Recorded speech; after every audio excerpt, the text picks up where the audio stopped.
Generally speaking, we'd like to get your sense of where the U.S. economy is today and when we're going to return to what might be called the pre-pandemic state. We've seen a lot of positive signs, but there's still, of course, millions of people who are out of work. How do you see things? Well, I'll get to that in a second, but I did want to just start by thanking you for the invitation. This is a really good thing to do. I enjoy doing these sorts of programs.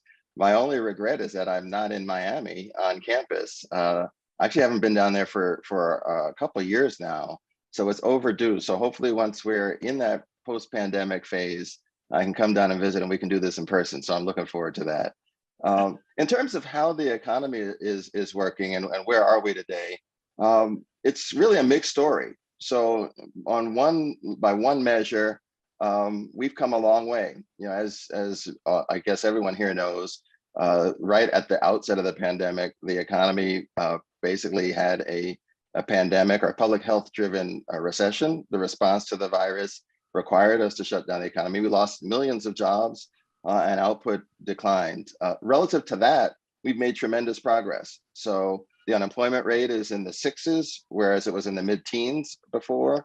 GDP is on a trajectory to get us back to a pre-pandemic level and maybe a couple of quarters even. The signs are looking up. We've got vaccines into the population and all of that is positive. But at the same time, we are more than 9 million jobs short of where we were pre-pandemic. And the impact of the crisis has not fallen evenly on the population, such that there are many parts of our economy that are still very much in need of a lot of recovery and support. So we're not out of the woods yet, but things are definitely moving in a very positive direction. Perhaps it would be helpful to the audience to hear a few words about how the Federal Reserve has responded over the last year and a half, and what were the key decisions in that journey that you think have positively impacted the situation?